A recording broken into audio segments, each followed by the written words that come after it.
Alors avec un peu de retard, joyeux Noël à tout le monde.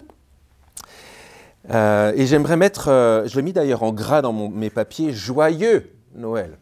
C'est peut-être pas toujours évident de se dire ça, surtout quand on traverse des temps difficiles, de se redire joyeux Noël, et peut-être même une journée de joie, c'est peut-être déjà trop dans des temps qu'on traverse, peut-être personnel, peut-être général, on en parle tout le temps, je ne reviens pas sur la question du Covid. En tant qu'Église Saint-Lazare, vous avez sans doute vu la banderole à l'entrée. On est en train de suivre les 4 chants dans l'Évangile selon Luc, des 4 chants qui nous aident que Luc a consignés par écrit et qui nous aident à comprendre le sens de Noël, le sens de la naissance de Jésus. Et avec une promesse, c'est d'être touché par la joie de Dieu. Est-ce que vous voulez être touché par la joie de Dieu ce matin? Moi, j'ai envie. Et ce n'est pas juste par les relations humaines qu'on peut le vivre, ce n'est pas juste en se sentant un peu moins seul, ce n'est pas juste en ayant quelques paroles qui peuvent nous encourager, mais c'est surtout parce que Dieu, le Dieu de la Bible, le Dieu de Jésus-Christ, est le Dieu, comme dit l'apôtre Paul, de toute consolation. Et alors après le chant qu'on a étudié la semaine dernière, qui est juste avant, dans l'évangile de Luc, on peut dire tout calmement et tout tranquillement, et plein d'assurance cependant, Jésus est venu pour apporter la délivrance dont nous avions besoin. Et il est venu pour ça, et on l'a même chanté, on a lu des extraits de cela juste avant. Et cette délivrance, le vieux Siméon, dont on a entendu parler avec la lecture de Laurence juste avant, le vieux Siméon l'a attendu toute sa vie. Et vous avez d'ailleurs remarqué que de part et d'autre de ce petit cantique de Siméon, il y a la notion d'attente de 2 vieilles personnes. Le vieux Siméon qui attendait la consolation d'Israël et la vieille Anne qui attendait et qui parle à tous ceux qui attendaient la rédemption de Jérusalem, c'est-à-dire la délivrance de Jérusalem. Cette notion de consolation est très forte et elle doit être mise en lien avec la délivrance de Dieu en direction des humains. Dieu veut délivrer son peuple, faire au milieu des nations un peuple qu'il console dans la relation restaurée avec lui. C'est la promesse de l'Évangile. Et Dieu l'avait promis. Et merci beaucoup, Billy, de nous avoir recampé le décor d'Ésaïe. Et voilà un autre texte. Tu parlais des chants du serviteur dans Ésaïe. Et ça fait partie d'un livret, d'une partie du prophète Ésaïe qui s'appelle le livret de la consolation. Et voilà comment il commence, 800 ans avant Jésus. Voilà ce que Dieu annonce. Consolez, consolez mon peuple, dit votre Dieu. Parlez au cœur de Jérusalem et criez-lui que son combat est terminé, qu'elle est graciée de sa faute, qu'elle a reçu de la main de l'Éternel au double de tous ses péchés, c'est-à-dire totalement, complètement pardonnée. Voilà la grande délivrance, la grande consolation du Dieu de la Bible. Et ce langage de la consolation, je trouve, je ne sais pas ce que vous en pensez, mais parle si bien de la libération que Dieu promet. La consolation parle si bien de la restauration de notre relation vitale avec Dieu. Parce que sans cette consolation, nous sommes condamnés à rester enfermés dans cette vieille humanité qui s'obstine à rejeter Dieu, qui pourtant est le fondement de notre être. Nous sommes condamnés, sans cette consolation, à être englués dans un mal-être qui fait qu'on a tant de mal à trouver notre équilibre de vie, soit dans l'excès, soit dans la retenue, soit tout en bas, soit tout en haut. Ce mal-être qui vient du fait que nous sommes déconnectés de Dieu. Cette consolation sans laquelle nous restons prisonniers dans le monde et au pays de la nuit, de la mort, des souffrances, au pays des larmes sans fin. Sans cette consolation, voilà ce qui nous est réservé. Et voilà quel est le dessein du monde dans lequel Dieu a pourtant envoyé Jésus son Fils pour le consoler. Et voilà l'invitation centrale de ce texte, je pense. Venez à Jésus. C'est ce que fait Anne, elle invite les gens à venir voir Jésus. Venez à Jésus et soyez consoler. Voilà comment Luc nous le montre, de manière surprenante. D'abord, Jésus est la lumière pour le monde. Et c'est la raison pour laquelle on veut venir à Jésus. Mais Jésus est aussi la fracture dans le monde. Et ce n'est pas une raison pour laquelle on ne devrait pas venir à Jésus. Avec une question décisive, et je pense que c'est la vieille dame, Anne, qui nous la pose. Est-ce que je souhaite être consolé? Ça peut paraître évident, mais en fait, je pense que c'est une question décisive à nous poser. Est-ce que je veux vraiment être consolé? Dans ce cas-là, il faut venir à Jésus. D'abord, regardons le début. Jésus, la lumière pour le monde. Voilà le résumé de cette première partie, versets 25 à 32. On fait un zoom là autour de ce cantique de Siméon. C'est que Jésus est bien la lumière qui éclaire le monde. Il est le roi sauveur promis, né pour nous apporter la délivrance de Dieu. Et c'est ce que Siméon reconnaît dans ce petit enfant. Vous avez vu peut-être l'insistance dans ce qui précède sur « selon la loi ». Marie et Joseph viennent selon la loi, accomplissent le rituel selon la loi, circoncisent Jésus selon la loi, parce qu'il est le premier-né selon la loi. L'idée du premier-né consacré à Dieu est directement liée à l'idée de la délivrance. C'est le rappel du Dieu qui libère. Le même Dieu qui avait libéré le peuple du pays d'Égypte, c'est le Dieu qui veut un peuple pour lui. Et Jésus vient dans cette situation-là, selon la loi et sous la loi, pour apporter la lumière. Imaginez la scène. Le vieux Siméon, qui peut-être arrive avec une canne, mais qui est poussé par le Saint-Esprit dans une sorte de dernier élan. Peut-être le dernier voyage jusqu'au temple de sa vie. Il prend ce bébé tout petit, 8 jours, tout petit. Ce bébé si commun, tellement comme les autres. Et voilà ce qu'il dit. Il prie et il dit « Maintenant, Maître, tu laisses ton serviteur s'en aller en paix selon ta parole, car mes yeux ont vu ton salut. » Scène extraordinaire, mais tellement forte, qui doit nous inviter à réfléchir sur la personne même de Jésus, qui depuis sa naissance avait son dessein tout tracé, était prévu pour accomplir des choses. Alors Siméon, ce vieux Siméon, je pense que c'est d'autant plus touchant que je pense juste qu'on puisse dire qu'il représente la totalité de toute l'ancienne partie de la Bible, de tout l'Ancien Testament, qui attendait encore et encore, malgré les siècles qui passaient, la délivrance et la consolation de Dieu, qui s'attachait à cette promesse d'Ésaïe, « Consolez, consolez mon peuple, dit votre Dieu ». Alors tout le monde dans le peuple d'Israël n'attendait pas cette délivrance, mais Siméon représente ce petit reste que Dieu avait promis, qui attendrait jusqu'au bout l'arrivée de la consolation de Dieu. Mais vous avez remarqué que Siméon élargit tout de suite l'horizon, parce qu'il ne dit pas « mes yeux ont vu ton salut », il dit aussi « mes yeux ont vu ta salut que tu as préparé devant tous les peuples, lumière pour éclairer les nations et gloire de ton peuple, Israël. » Pas juste Israël, fierté d'Israël, mais un message pour toutes les nations. Jésus n'est pas juste la lumière d'Israël, il est la lumière du monde entier. Et Dieu a utilisé le peuple d'Israël dans l'histoire pour apporter par ce peuple-là le roi qui sauverait tous les hommes de toutes les nations qui placent leur confiance en lui et pour recevoir la consolation de Dieu. Et c'est ce qui nous donne ce texte-là.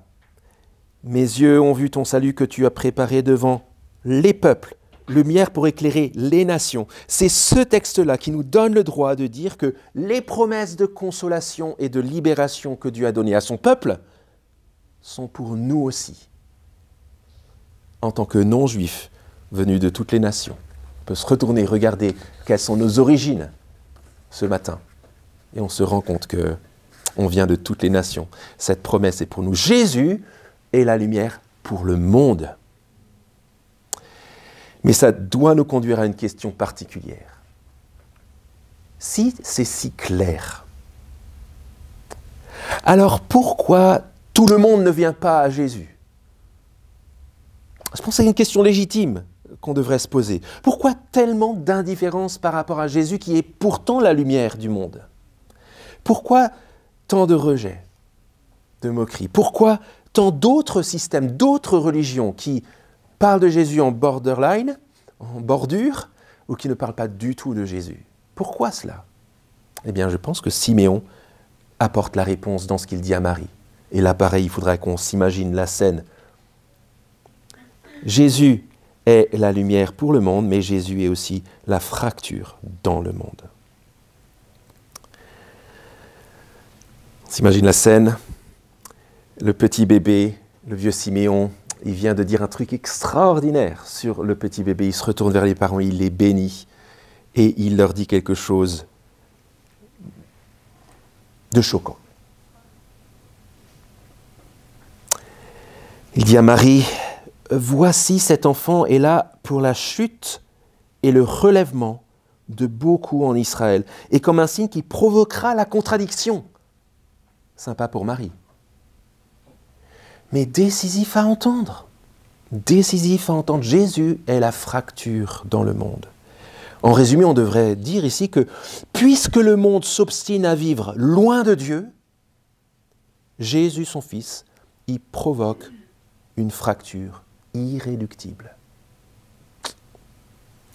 Ce qu'il y a, c'est que quand on ne voit pas, on ne vient pas. L'invitation centrale, c'est « venez à Jésus ». Quand on ne voit pas, on ne vient pas. J'ai rencontré près des grands magasins cette semaine, avec la foule incroyable, j'avais mon masque, une dame aveugle qui cherchait un magasin, dont je ne dirai pas la marque pour ne pas faire la pub, mais elle était juste devant, mais elle ne le trouvait pas. Et alors j'ai prise par mon bras, j'ai conduite, elle était à 2 pas.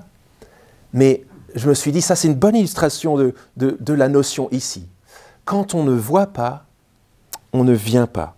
Même si on est tout près, on a besoin que nos yeux soient ouverts. Parce que dans la Bible, l'obscurité, le noir, la nuit, c'est un quasi-synonyme d'aveuglement, dans Ésaïe en particulier. L'obscurité, c'est un synonyme d'aveuglement. Satan, le tentateur, avait promis à Adam et Ève, nos grands-parents, il y a très longtemps, qu'en se révoltant contre Dieu, en rejetant Dieu, alors nos yeux s'ouvriraient et que nous serions comme Dieu, comme des dieux, et aujourd'hui comme des milliards de petits dieux, sachant décider ce qui est bien et mal pour nous-mêmes. Vos yeux s'ouvriront et vous pourrez choisir pour vous-même. Et aujourd'hui encore, nous croyons voir comme il faut. On est encore pris dans cette humanité-là qui, voulant devenir Dieu sans Dieu, a cru voir sans Dieu. Nous croyons voir tout comme il faut et contre toute raison, toute logique, on continue à croire que vivre sans le Dieu vivant, sans la source de la vie, c'est ça la vraie vie. C'est fou, c'est inconcevable. Et pourtant, les yeux grands ouverts, on dit des choses absolument illogiques. Et on cherche des choses dans nos vies illogiques. Nos yeux sont aveuglés et nous sommes condamnés, comme quelqu'un qui serait dans une salle entièrement noire, je ne sais pas si vous avez vécu ça, peut-être cette semaine en vous levant la nuit, entièrement noir, les yeux grands ouverts, sans pourtant rien voir. L'aveuglement de l'humanité. Et c'est ce qui fait notre malheur. Parce que nous sommes esclaves de ce que nous croyons voir sans la lumière de Dieu. Et nous demeurons aveugles. Et demeurant aveugles, nous passons à côté de l'essentiel. Nous passons à côté de la vraie vie. Nous passons à côté de Jésus. Rejet des uns, foi des autres dans ce monde, la venue de Jésus provoque une fracture dans le monde qui révèle où on en est par rapport à notre aveuglement. Parce qu'elle révèle au grand jour le conflit sans merci qui existe entre Dieu et les hommes. Et ce qui est fou, ce dont on se rappelle à Noël, c'est que Dieu a envoyé son Fils dans le lieu de conflit, au cœur du conflit entre l'humanité et Dieu, pour y mettre un terme. C'est la raison pour laquelle Jésus est né.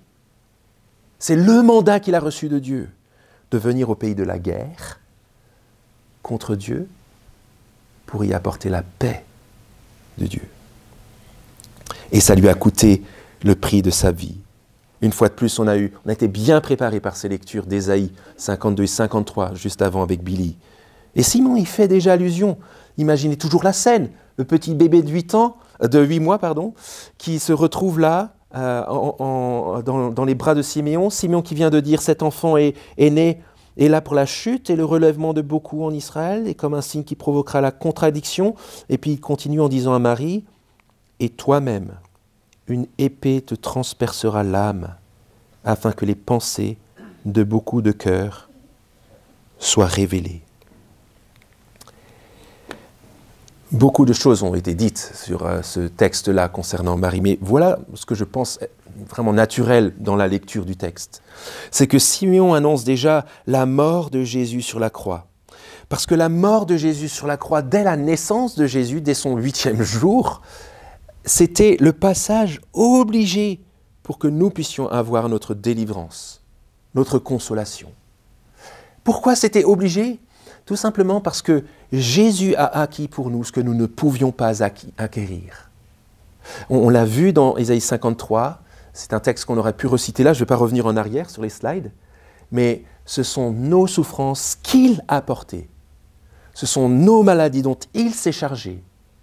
Le châtiment que nous méritions, qui nous donne la paix, est tombé sur lui. Il est venu pour offrir une mort substitutive. Il s'est substitué à nous dans la condamnation, dans la désolation, dans l'esclavage, dans l'aveuglement, dans la mort, pour que nous puissions nous vivre, être réparés dans notre relation avec Dieu, que nous puissions vivre avec lui pour toujours, que nous puissions être délivrés et consolés. C'est la raison pour laquelle Jésus est né. C'est la raison pour laquelle il est mort. Je ne sais pas où vous en êtes dans votre relation avec Dieu. Qui est Dieu pour vous ? On est tous à des niveaux différents. Et peut-être certains d'entre nous se présenteraient comme athées ou peut-être d'une autre religion ou sans trop de conviction.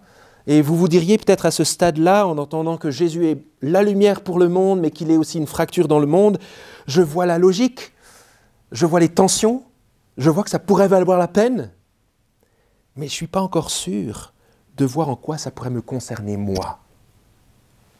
Et là, je pense qu'il faut écouter une vieille dame, Anne, qui nous aide à faire le pas en nous posant une question cruciale. Jésus est la lumière pour le monde ? Jésus est la fracture dans le monde ? Et ça nous conduit à cette question, est-ce que je souhaite être consolé ? Dans les termes bibliques, ça veut dire délivré par Dieu pour avoir une relation avec lui consolatrice pour toujours. Est-ce que je désire être consolé de cette consolation-là ? Alors, peut-être quelqu'un qui se dirait, en théorie, on se dirait, bien sûr, si je suis triste, je désire être consolé. Mais à cause de notre situation d'aveuglement, rien n'est moins sûr. Et rien n'est moins sûr parce que des consolations, on en cherche dans le monde, mais ce n'est pas sûr qu'on les cherche au bon endroit. Et je pense qu'on cherche beaucoup de consolations, il y a beaucoup de prétentions à nous permettre de mieux vivre ici, mieux vivre notre quotidien, nous faire oublier. Et Blaise Pascal parle notamment du poison du divertissement, qui nous font nous divertir, nous changer de direction par rapport à la vraie consolation, la vraie délivrance du Christ. Voilà le résumé de ce petit texte-là autour de la vieille dame Anne, versets 36 à 38. Dieu invite ceux qui désirent vraiment être consolés à venir à Jésus. Je ne sais pas si vous avez vu, mais Anne ne parle pas à tout le monde. Regardez. Elle survint, elle aussi, dans le temple, à cette même heure, elle avait passé toute sa vie à attendre et à servir Dieu, elle survint elle aussi à la même heure, elle louait Dieu et parlait de Jésus à tous ceux qui attendaient la rédemption de Jérusalem, c'est-à-dire la délivrance promise dont on a entendu parler par Ésaïe. Consolez, consolez mon peuple, dites à Jérusalem que sa faute est pardonnée, qu'elle est expiée de sa faute, qu'elle est pardonnée au double de sa faute. Et vous voyez que Anne va dire à tous ceux qui attendaient comme Siméon, ça y est, allez le voir, c'est lui, c'est Jésus, c'est la lumière, c'est le consolateur, c'est le rédempteur, le roi sauveur. C'est très frappant ce choix d'Anne. Je ne sais pas si vous connaissez le syndrome l'image du clown triste. Le clown qui fait rire tout le monde, qui est grimé sur son visage, qui fait rire les enfants, qui fait des sketchs, et même les parents finissent par rire de ce qu'il fait. Il fait rire tout le monde tout le temps, et même à table, après le sketch qu'il a fait avec ses amis, et le trapéziste, et puis le dompteur de lion, quand il y en a encore pour l'instant. Ils font des blagues, et c'est le clown qui fait rire tout le monde, et puis il rentre dans sa roulotte, il enlève son masque, il enlève son maquillage, et il n'y a pas plus triste que lui. Et je me demande si on n'est pas touché par ce genre de façade extérieure du clown triste, où on fait bonne figure en public, bien sûr tout va bien, il n'y a pas de problème, on fait croire qu'on gère, mais seul face à nous-mêmes, devant notre glace. On a quand même encore, même si on est plutôt dans une période positive, on a quand même encore quelque part cette aspiration à quelque chose d'autre qui reste un peu en nous, qui nous reste, qui nous garde, même dans les moments les meilleurs, sur notre faim. C'est la tristesse typique du monde sans Dieu. Un monde qui voudrait être heureux, qui voudrait faire la fête, pas juste jeudi, vendredi, samedi, dimanche, mais toute la semaine, tous les jours, toute l'année, mais qui le lendemain se réveille avec la gueule de bois. Un monde qui aspire à une consolation et une joie, mais qui ne peut pas l'obtenir, parce qu'il s'obstine à chercher là où il nous fait passer, sans Dieu, loin de Jésus. Et cette tristesse en nous va produire des fruits, des attitudes extrêmement multiples. En extérieur, c'est une tristesse qui peut s'exprimer dans, bien sûr, la nostalgie, notre mal-être. On n'est jamais bien avec personne, ou des moments où on est bien nulle part. Le désespoir parfois, ou le doute. Voilà comment s'exprime cette tristesse typique du monde sans Dieu. Mais aussi dans l'incompréhension. On ne comprend pas ce qui nous arrive, et puis on ne sait pas gérer. Et puis notre frustration, et parfois la révolte, et la colère. Mais d'où viennent ces notions de révolte et de colère, même les notions de révolte et de colère, sinon d'une frustration intérieure que les choses ne sont pas comme on voudrait qu'elles soient. Elles ne sont pas comme elles devraient être. Et ça nous afflige. Et en extérieur, on cherche à exprimer cette frustration dans la colère. Et il n'y a pas de surprise. C'est que, à la racine de tous nos esclavages, de tous nos fausses consolations, il y a un seul esclavage. C'est celui de continuer à être aveugle, de continuer à croire que c'est mieux de vivre sans le Créateur. Et qu'à la racine de toutes nos tristesses, et je dis bien toutes nos tristesses, il y a une seule tristesse. C'est celle de vivre loin de notre Créateur. C'est la raison pour laquelle nous vivons au pays des larmes sans fin. Et c'est la raison pour laquelle Anne, dans son dernier souffle, peut-être qu'elle ne reviendra plus jamais au temple, invite les gens à venir à Jésus. Est-ce que je désire vraiment être consolé? L'invitation est limpide dans ce texte, par une sorte de stéréo de deux vieilles personnes, qui l'un dit un truc et puis l'autre dit « venez vers lui ». Le stéréo du Saint-Esprit qui a tout agencé dans ce texte, dans cet événement. Mais l'invitation est limpide. Venez à Jésus et soyez consolés. Comment le faire? Comment répondre à cette invitation? Déjà, je pense admettre qu'on pleure. Accepter de pleurer sur notre situation loin de Dieu, sur tout ce que produit notre situation loin de Dieu. Savoir déjà un peu ouvrir les yeux sur cela. Savoir voir que notre mal-être vient du fait que nous vivons coupés du fondement de l'être, du Dieu, source de la vie et du bien. Et la deuxième chose, c'est, après pleurer, c'est désirer être libéré de notre aveuglement, de notre esclavage. Comme on le disait avant, c'est pas parce qu'on est conscient qu'il y a une tristesse en nous qu'on désire vraiment être libéré. C'est pour ça qu'on doit se poser la question, est-ce que je désire vraiment être libéré? Parce que si c'est vraiment notre envie, alors on va explorer la piste Jésus. C'est lui le consolateur, qui, maintenant qu'il est au ciel, a donné son Saint-Esprit, qui est le consolateur intérieur. Il est celui qui console et qui nous invite à venir à lui. Et bien sûr, donc, le troisième élément, c'est pas juste pleurer sur notre situation loin de Dieu, c'est pas juste désirer être libéré, consolé, c'est venir à Jésus. Plein d'espoir, d'abord.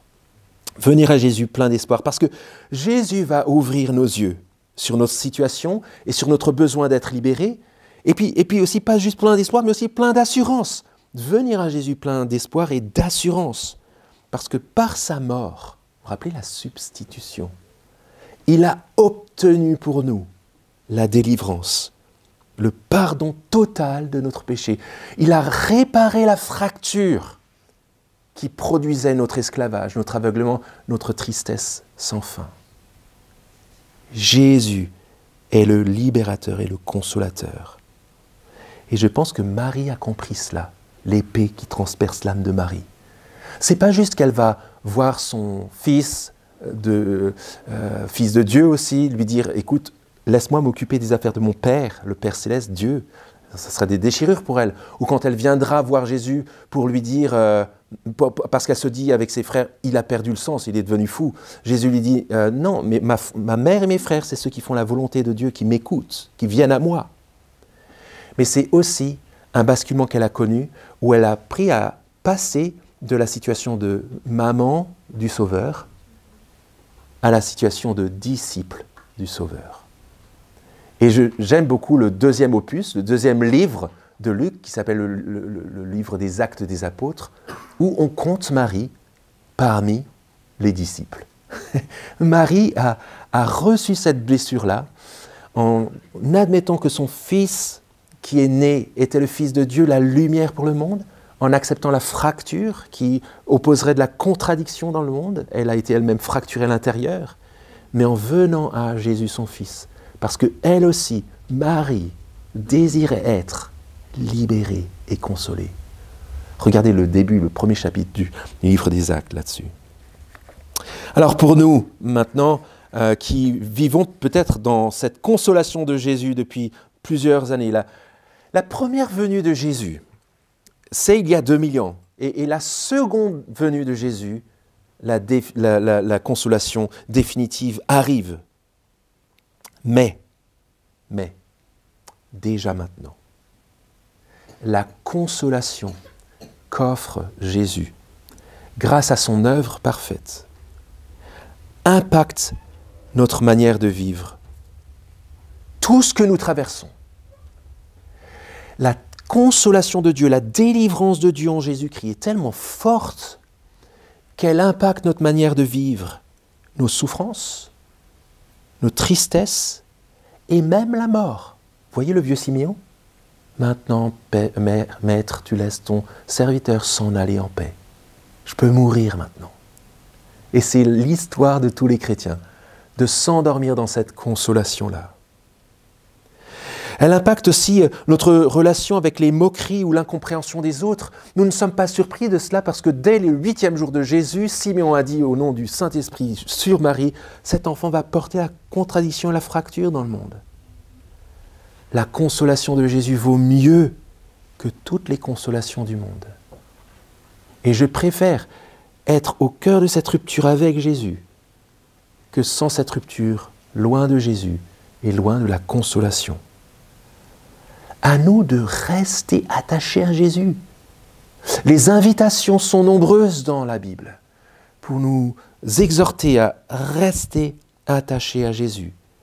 Parce que sa consolation nous offre la joie, la paix et l'espérance parfaite de Dieu qui dépasse tout ce qu'on peut imaginer. Venez à Jésus et soyez consolés. Restez attachés à Jésus et demeurez dans la consolation. Et on finit avec un dernier point qu'on ne peut pas passer sous silence. Jésus est la lumière pour le monde. Mes yeux ont vu ton salut, lumière pour les nations. En tant que chrétien attaché à Jésus, impossible de se taire. Jésus n'est pas une lumière dans le monde, il est la lumière pour le monde. C'est impossible de se taire et c'est même impossible d'inviter les gens dans nos cultes, dans nos groupes de semaine, autour de notre table à la maison, dans une discussion intentionnelle pour parler de Jésus, le Sauveur et la lumière. C'est impossible de se contenter de juste « Alors oui, si tu as rien d'important, si tu n'as rien d'autre à faire, éventuellement tu pourrais venir au cinéma Comartin, ou tu pourrais venir chez moi pour parler de Jésus. » Il y a une contradiction dans notre manière d'inviter entre le fait que Jésus est la seule lumière dans le monde et notre manière si souvent d'inviter les autres avec audace à venir à Jésus. Notre timidité concernant Jésus parle de si oui ou non on a compris et accepté que Jésus est la seule lumière du monde. Que Dieu nous donne le courage qui vient de cette consolation-là, qui n'est pas juste pour nous, mais pour les nations, pour le monde. Et je prie vraiment qu'on ait des occasions multiples dans l'année qui va s'ouvrir, dans la semaine-là, dans cette journée, de parler de Jésus avec courage, parce qu'il est la lumière du monde. On veut que les gens autour de nous soient consolés d'une manière définitive, pour toujours. L'extrémité du monde commence par mon palier, ma rue et mon bureau. Je vous invite à un temps de silence et je conclurai par là. La prière en faisant écho de nouveau, et vous comprendrez pourquoi, à cette parole de Jésus au début de son ministère. Prions.